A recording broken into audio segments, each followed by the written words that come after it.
আজ থেকে প্রায় 1800 বছর আগে সংঘটিত আসহাবে কাহাফের ঘটনা আমরা অনেকেই জানি। রোমান সম্রাট ডিসিয়াসের হাত থেকে রেহাই পেতে সত্যান্বেষী 7 যুবক পাহাড়ের গুহায় আশ্রয় নিয়েছিলেন এবং সেখানে এক ঘুমেই 300 বছরেরও বেশি সময় পার করেছিলেন। পৌত্তলিকতা আর দেবদেবীদের উপাসনা না করে এক আল্লাহতে বিশ্বাসী সেই 7 যুবকের কাহিনী এতটাই গুরুত্বপূর্ণ তা কিয়ামত পর্যন্ত আগত মানুষদের শিক্ষা দিতে মহান আল্লাহ তাআলা তা কোরআন শরীফে একটি সূরা আকারেই নাজিল করেছেন। তবে আজকে আমরা আসহাবে কাহাফের গল্প নয়, বরং এই সূরার দুটি আয়াতের বিজ্ঞান ভিত্তিক বিশ্লেষণ করব। দেখাবো মহান আল্লাহ তাআলা কিভাবে ছোট ছোট শব্দের মধ্যে গভীর অর্থবহ কথা লুকিয়ে রেখেছেন। চলুন শুরু করি। মহাগ্রন্থ আল কোরআনের 18 নম্বর সূরা আল কাহাফ, যা মক্কায় অবতীর্ণ হয়েছে। এ সূরায় আল্লাহ তাআলা উম্মতে মুহাম্মাদের উপদেশের জন্য পূর্ববর্তী যুগের বিভিন্ন ঘটনা বর্ণনা করেছেন, যেসব ঘটনাবলী মানুষকে বিপদে ধৈর্য ও প্রতিকূল পরিবেশে আল্লাহর উপর ঈমান দৃঢ় রাখতে সাহস যোগায়। এ সূরার 2টি আয়াতের মধ্যে আসহাবে কাহাফের যুবকদের সম্পর্কে এমন বৈজ্ঞানিক তথ্য দেয়া হয়েছে যা আজকের আধুনিক বিজ্ঞানীদেরকেও অবাক করে দেয়। যেমন 18 নম্বর আয়াতে বলা হয়েছে, وَتَحْسَبُهُمْ أَيْقَاظًا وَهُمْ رُقُودٌ وَنُقَلِّبُهُمْ ذَاتَ الْيَمِينِ وَذَاتَ الشِّمَالِ وَكَلْبُهُمْ بَاسِطٌ ذِرَاعَيْهِ بِالْوَصِيدِ لَوِ اطَّلَعْتَ عَلَيْهِمْ لَوَلَّيْتَ مِنْهُمْ فِرَارًا وَلَمُلِئْتَ মিনহুম রুবা। তুমি মনে করবে তারা জাগ্রত, অথচ তারা ঘুমন্ত। আমি তাদেরকে পার্শ্ব পরিবর্তন করাচ্ছিলাম ডান দিকে ও বাম দিকে। তাদের কুকুর ছিল সামনের পা দুটি গুহাদ্বারে প্রসারিত করে। যদি তুমি উঁকি দিয়ে তাদেরকে দেখতে, তবে পেছন ফিরে পলায়ন করতে এবং তাদের ভয়ে আতঙ্কগ্রস্ত হয়ে পড়তে।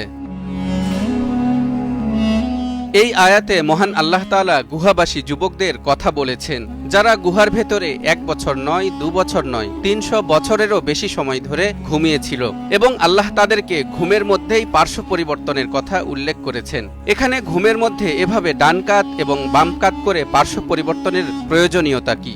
আল্লাহ যেহেতু পবিত্র কোরআনে এমন বিশদভাবে বিষয়টির আলোচনা করেছেন, তাহলে অবশ্যই এর কোনো কারণ থাকবে। কারণ মহাগ্রন্থ আল কোরআনে এমন একটি শব্দও নেই যা বিনা কারণে উল্লেখ করা হয়েছে। তাহলে দর্শক, চলুন দেখি, খুঁজে বের করার চেষ্টা করি কি সেই কারণ। অতি সম্প্রতি বিজ্ঞানীদের গবেষণায় উঠে এসেছে, যদি কোনো ব্যক্তি দীর্ঘ সময় ধরে একই পজিশনে শুয়ে থাকে বা ঘুমিয়ে থাকে, তাহলে মারাত্মক স্বাস্থ্য ঝুঁকির সম্ভাবনা রয়েছে। যেমন রক্ত সঞ্চালন বাধাগ্রস্ত হতে পারে, শরীরের যে পার্শ্বে শুয়ে থাকা হবে তার সংস্পর্শে থাকা অংশে ঘা সৃষ্টি হবে এবং রক্ত জমাট বাঁধবে। দীর্ঘ সময় ধরে একই অবস্থানে শুয়ে থাকার ফলে যে ঘা হয় তাকে প্রেসার সোর বলা হয়। কারণ যখন একজন ব্যক্তি দীর্ঘ সময় ধরে একই অবস্থানে শুয়ে থাকেন, তখন শরীরের এক অংশের উপর ক্রমাগত চাপের ফলে রক্তনালীগুলো সংকোচন এবং আটকে যেতে পারে, যার ফলে রক্ত দ্বারা বাহিত অক্সিজেন এবং অন্যান্য নিউট্রিয়েন্টগুলো ত্বকে পৌঁছাতে ব্যর্থ হয় এবং ত্বক মারা যেতে শুরু করে। সেই সাথে শরীরে ঘা দেখা দেয়। আর যদি এই ঘায়ের চিকিৎসা দ্রুত করা না হয়, তাহলে ত্বকের চর্বি এবং পেশি টিস্যুর স্তরগুলোও মারা যেতে পারে, এমনকি তা জীবনকে মৃত্যুর দিকে নিয়ে যেতে পারে। সেজন্যই চিকিৎসা বিজ্ঞানীরা বলেছেন, ঘুমের মধ্যে প্রতি 15 মিনিট পরপর পার্শ্ব পরিবর্তন স্বাস্থ্যের জন্য ভালো এবং তা শরীরের চাপ কমাতে সহায়তা করে। এ কারণেই চিকিৎসকেরা প্যারালাইসিসে আক্রান্ত রোগীদেরকে অন্যের সাহায্য নিয়ে একটি নির্দিষ্ট সময় বিরতি দিয়ে বারবার এপাশ ওপাশ করানোর পরামর্শ দিয়ে থাকেন। এই সূরার 11 নম্বর আয়াতে আল্লাহ বলেন, فَضَرَبْنَا عَلَى آذَانِهِمْ فِي الْكَهْفِ سِنِينَ عَدَدًا। তখন আমি বহু বছরের জন্য গুহায় তাদের কান বন্ধ করে দিলাম। এই আয়াতে আল্লাহ বলেননি গুহাবাসী যুবকদেরকে আমি গভীর ঘুমে আচ্ছন্ন করে দিয়েছি, বরং দরাবা ক্রিয়া ব্যবহার করেছেন, যার অর্থ তাদের কানের পর্দার উপর আঘাত করে কোনো কিছু শোনা থেকে বাধা প্রদান করেছি। এখন প্রশ্ন হলো, আল্লাহ কেন সরাসরি গভীর ঘুমের কথা না বলে কানের উপর পর্দা ফেলা বা কান বন্ধ করার কথা বলেছেন? দর্শক, আবারও খেয়াল করুন, আল্লাহ কিন্তু বলতে পারতেন আমি তাদেরকে গভীর ঘুমে নিমগ্ন করে দিয়েছি, কিন্তু তিনি এমনটা বলেননি। তিনি বলেছেন তাদের কানের পর্দার উপর আঘাত করেছি, যার মাধ্যমে তাদের কান কোনো কিছু শোনা থেকে বিরত থাকবে। এখানে একটি চমৎকার বৈজ্ঞানিক ব্যাখ্যা রয়েছে। একাধিক গবেষণায় দেখা গেছে ঘুমের সময় কান একটি মাত্র ইন্দ্রিয় যা সচল থাকে।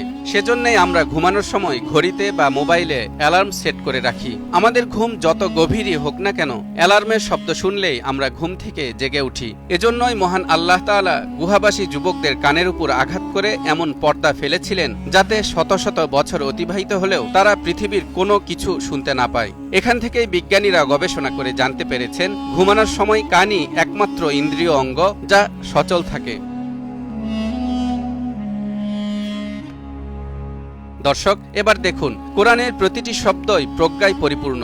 কখনো কখনো এটি একটি মাত্র শব্দের মাধ্যমে একটি মহাসত্যের দরজা খুলে দেয় এবং প্রতিটি শব্দের মাধ্যমে প্রমাণ করে এটি আল্লাহর ঐশী বাণী। আমরা যখন কোরআন এবং বিজ্ঞানের এই রহস্যময় সম্পর্ক নিয়ে চিন্তা করি, তখন আমাদের মনের মধ্যে একটি গভীর বিশ্বাস জন্ম নেয়। নিশ্চয় মহাগ্রন্থ আল কোরআনের প্রতিটি শব্দের মধ্যে রয়েছে এমন গভীর তাৎপর্য যার কিছু অর্থ আমরা বের করতে পেরেছি, আর কিছু এখনো আমাদের জ্ঞানের বাইরেই রয়ে গেছে। তালহা ইবনে রেজা, নিউজ 24।